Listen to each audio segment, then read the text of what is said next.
अब regression analysis, regression का हमारा जो लास्ट टॉपिक है स्टैटिक्स का वो रिग्रेशन हैगा। तो रिग्रेशन पढ़ने के लिए हमें बहुत सी चीज़ें ऐसा पता होना चाहिए जो चीज़ बहुत ज़्यादा इम्पॉर्टेंट है। ठीक, तो पहले हम क्या देखते हैं, regression analysis. Regression analysis is a set of static process for estimating the relation. इसके अकॉर्डिंगली क्या है, जो इक्वेशन है हमारी, कोई सी भी इक्वेशन है वो कौन से फॉर्म में आएगी, the relationship between a dependent variable. जो डिपेंडेंट वेरिएबल रहेगा वो एक ही रहेगा, एंड वन और मोर इंडिपेंडेंट वेरिएबल, ठीक, तो हमें क्या, पहला पॉइंट क्या हमारा, रिग्रेशन एनालिसिस पता होना चाहिए हमें कि रिग्रेशन एनालिसिस होता क्या है। तो उसमें क्या हमारा एक डिपेंडेंट वेरिएबल रहता है और एक से ज़्यादा हमारे इंडिपेंडेंट वेरिएबल रहते हैं डायरेक्टली। अब क्या, इसके बाद नेक्स्ट है आपका curve of regression. Curve of regression में क्या है, इफ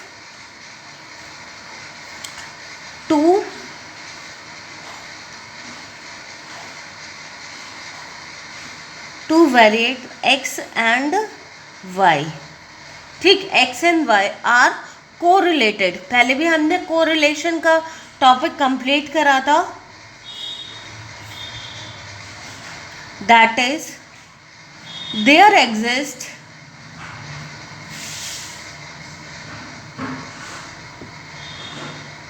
एन एसोसिएशन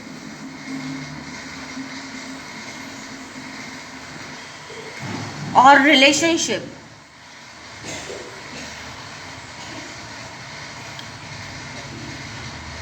जहाँ पर रिग्रेशन है वहाँ पर एज यूजुअल हमारी एक्स और वाई में रिलेशनशिप आएगी between them.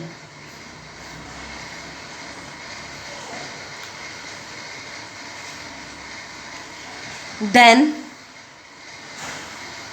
The scattered diagram, इससे पहले हमने स्कैटर्ड डायग्राम भी कंप्लीट करा था।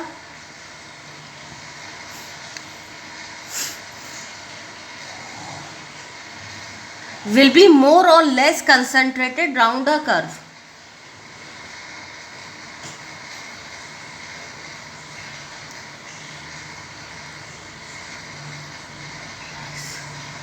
स्कैटर्ड डायग्राम हमारा कैसे फॉर्म होता था, डॉट डॉट से हमारा फॉर्म होता था scattered diagram.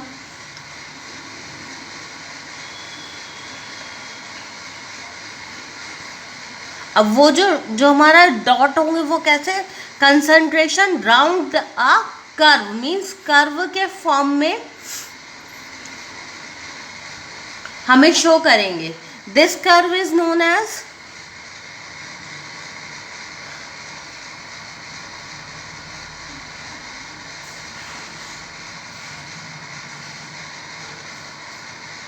Curve of regression. Curve of regression. इसके बाद आता है आपका linear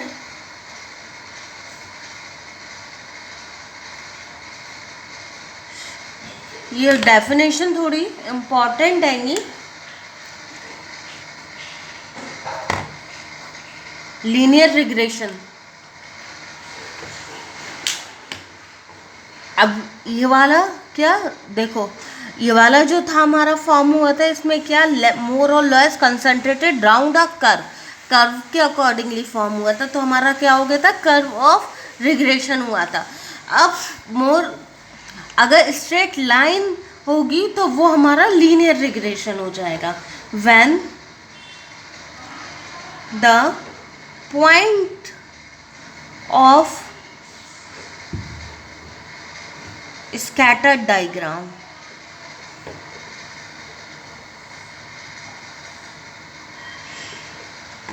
concentrated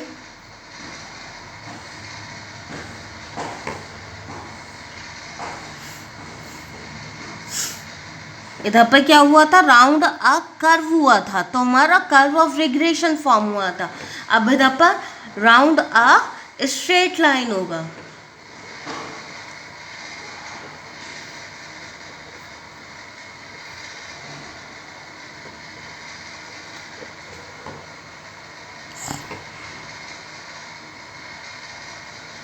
The regression is called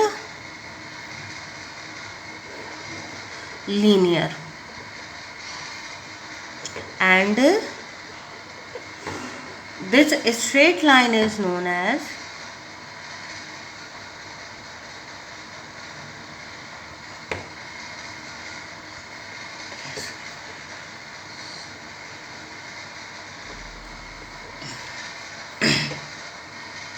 the line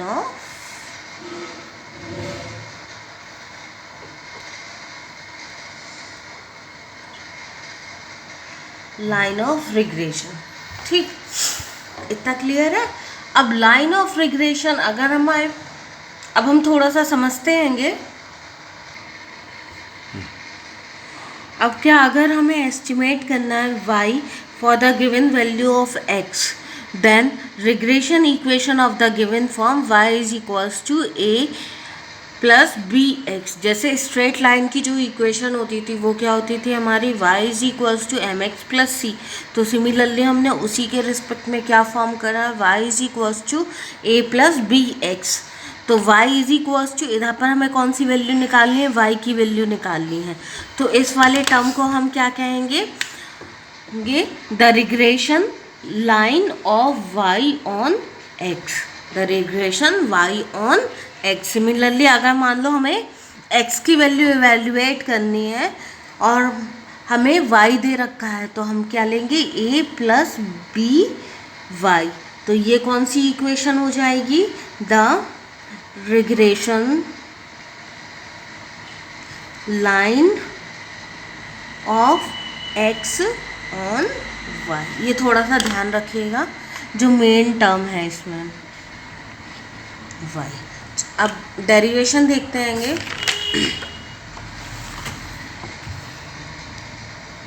line of regression of y on x, y on x। ठीक, तो हमारे पास जनरल इक्वेशन क्या है इसका, हमारे पास जनरल इक्वेशन क्या है, let y is equals to a plus b x be the equation of regression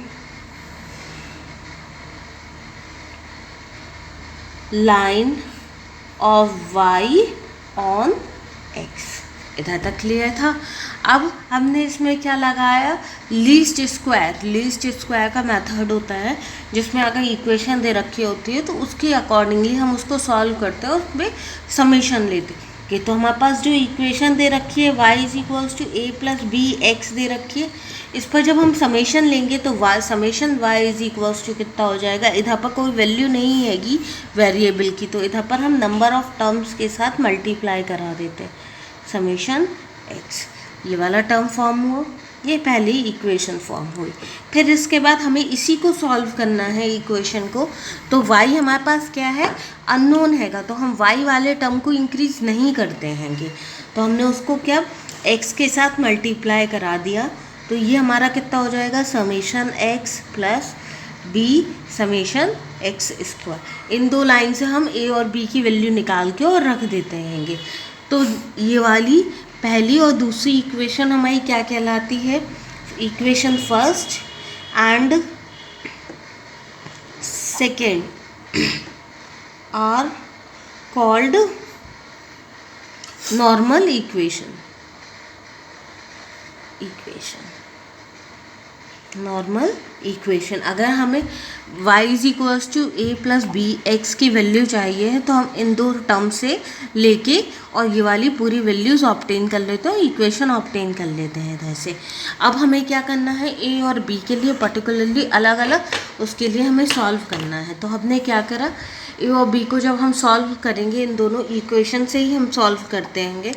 तो पर्टिकुलरली हमने क्या b के लिए निकाला summation x y minus 1/n summation x summation y. हम कुछ ना कुछ इसमें ऐड और सब्ट्रैक्ट करेंगे जिससे हमारी ए का टर्म कैंसिल होगा और बी के लिए हम ऑब्टेन करेंगे square minus 1/n summation x का होल स्क्वायर। इसको हम थोड़ा सा सॉल्व कर दिया हमने, और इसको हम सॉल्व करके क्या लिख देंगे, x y summation x summation y over n summation x square minus summation x का होल स्क्वायर। ये आ गया। और जब हम, ये हमारी काय की वैल्यू आ गई, b की वैल्यू आ गई, ठीक।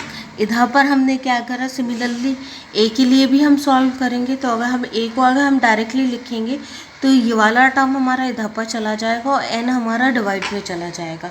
तो ये a कितना हो जाएगा, summation y over n minus ये वाला पोर्शन भी इस तरफ हो गया, b summation x over n। तो a इज इक्वल्स टू कितना हो गया, ये काय का फॉर्मूला हो गया, y bar minus b x bar का ये वाला फॉर्मूला हमारा एस्टिमेट हुआ। तो इस वाले पॉइंट को हमने थर्ड पॉइंट कह दिया और इस वाले पॉइंट को हमने फोर्थ पॉइंट कह दिया। इतना क्लियर है? इतना क्लियर था? तो इसी वाले को हमने एक इक्वेशन के फॉर्म में फिर से लिख लिया, a प्लस बी एक्स बार हो गया ये वाला टर्म। तो हमने क्या लिखा, hence y is equals to a plus bx line pass through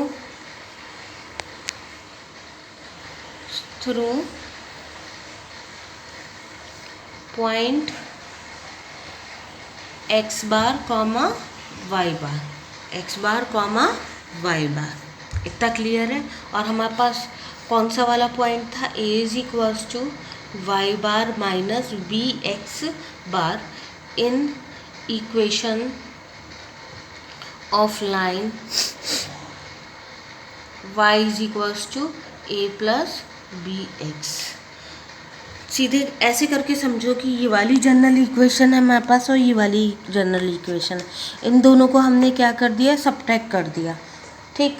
तो हमारे पास y माइनस वाई बार आ जाएगा, b x माइनस एक्स बार आ जाएगा, एक्स बार आ जाएगा। तो ये वाली जो इक्वेशन है हमें, जो कौन सी ऑब्टेन हुई है, फिफ्थ इक्वेशन जो हमें ऑब्टेन हुई है, इस वाली लाइन को हम क्या कह देंगे, इक्वेशन 6 मीन्स ये वाली लाइन जो होगी हमारी वो क्या कहलाएगी, regression line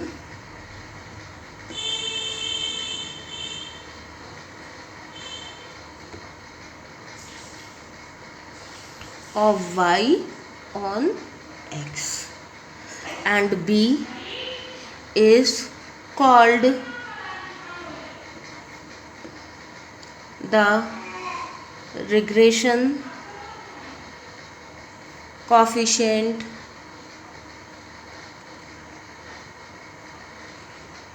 of y on x, y on x। तो b की जो वैल्यू थी हमारी, b की वैल्यू क्या थी, b is equals to n summation x y minus summation x summation y over n summation x square minus summation x का whole square. ये b की वैल्यू थी।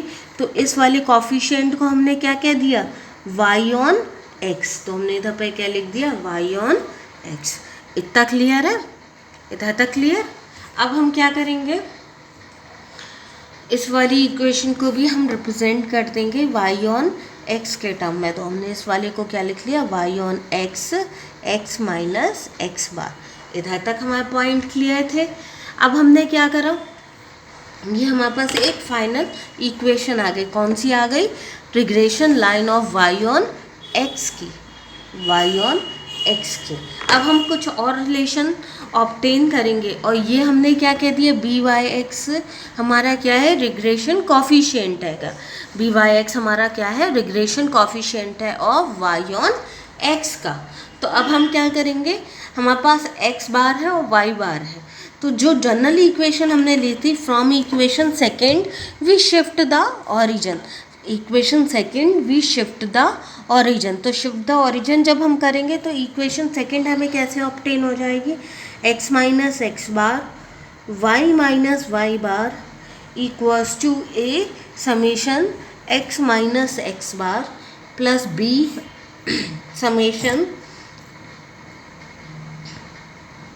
Summation x minus x bar का square, ये वाला term हमारा form होगा।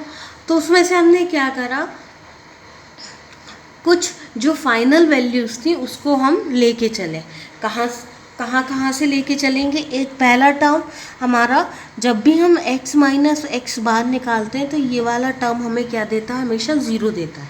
ये हमारे पास आइडेंटिटी होती है, या u माइनस यू बार हम करते हैं हमेशा, और उसका सम निकालते थे तो वो हमारा क्या आता था, ज़ीरो आता था। सिमिलरली x माइनस एक्स बार जब हम करेंगे तो वो भी हमें क्या देगा, हमेशा ज़ीरो देगा। इधर तक का क्लियर था। अब इसके बाद हम ये वाले टर्म पर चलते हैं।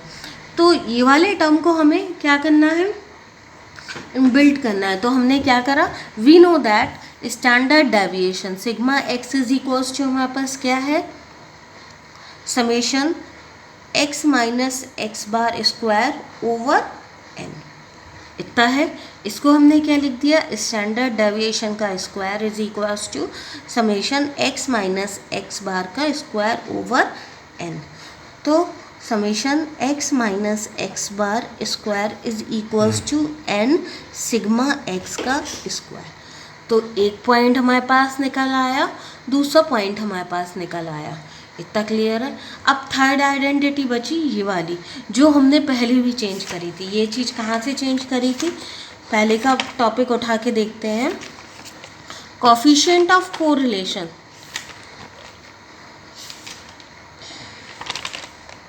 हाँ ये वाला पॉइंट हमने इधर से कुछ रखा था, यहाँ पर ये रहा n, ये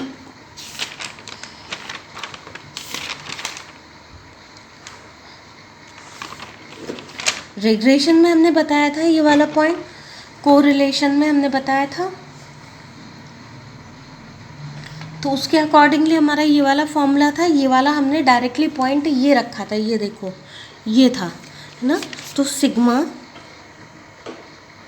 x minus x bar y minus y bar is equals to क्या है हमारा, n sigma x sigma y, n sigma x sigma y, r sigma x y. ठीक, तो तीनों पॉइंट हो गए हमारे पास। हमने इस तीनों पॉइंट को इस वाली इक्वेशन में सब्स्टिट्यूट कर दिया। तो n sigma x sigma y r is equals to a, ये वाला हमारा ज़ीरो हो गया, और b वाला जो टर्म है हमारा, ये हमने सब्स्टिट्यूट कर दिया, b n sigma x square, ये आ गया तीनों पॉइंट को रखने पर। तो सिग्मा x से सिग्मा x हमारा कैंसिल हो जाएगा, ठीक, n से n हमारा कैंसिल हो जाएगा। b इज इक्वल्स टू क्या हो गया हमारे पास, sigma y over sigma x r, ये वाला पॉइंट हमारा एक जो बचेगा वो अपॉन में चला गया। तो इस वाले टर्म को y ऑन x कह दिया हमने, y ऑन x। तो न्यू पॉइंट क्या आ गया, ये अभी हमने लिखा था regression coefficient of y on x, हमारे पास क्या आया था, ये वाला पॉइंट आया था ये एक फार्मूला हो गया। और इधर से हमने ड्राइव करके दूसरा फार्मूला ऑब्टेन करा, regression coefficient of y on x का क्या, b y(x) is equals to sigma y over sigma x और r। ये इधर तक पॉइंट क्लियर है। तो इधर पर हम लिख देते हैं, where r is the coefficient of correlation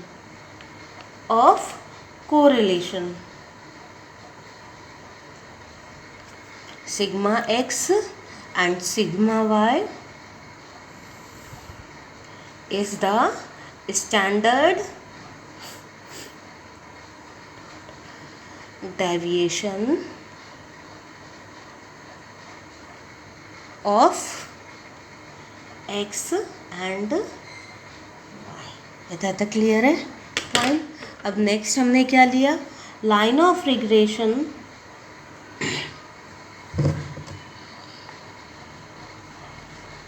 of x on y. तो डायरेक्टली हम क्या करेंगे, वहाँ वाले पॉइंट से डायरेक्टली हम इधर पर ले लेके लिखते चले जाएंगे चेंज कर करके, ठीक है। तो line of regression of y और एक्स ऑन वाई हमने क्या क्या निकाला था, line regression of y on x निकाला था। तो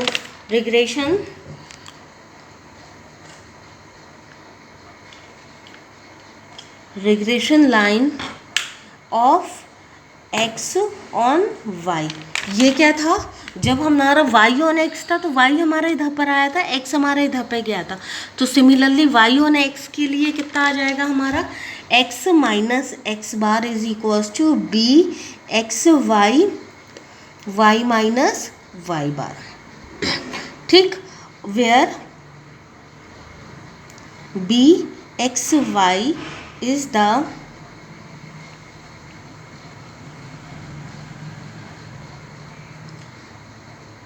coefficient of x on y।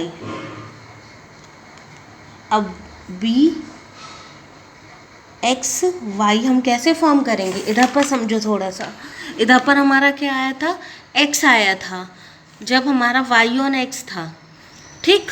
अब सिमिलरली यहाँ पर क्या चेंज हो के आ जाएगा, y on x on y के लिए हमारा n summation x y minus summation x summation y over n summation y square minus summation y का होल स्क्वायर। इतना क्लियर है।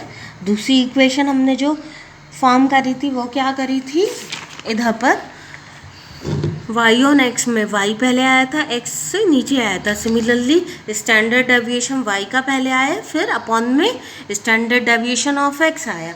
सिमिलरली जब हम x ऑन y का बनाएंगे तो x ऊपर आ जाएगा और y वाला टर्म नीचे चला जाएगा और r, ठीक। तो ये हमने कोई डायरेक्ट फॉर्मूले इधर पर फॉर्म कर दिए दूसरी वाली इक्वेशन के लिए। अगर किसी को करना हो तो वो पूरा पूरा लेके और सॉल्व कर सकता है।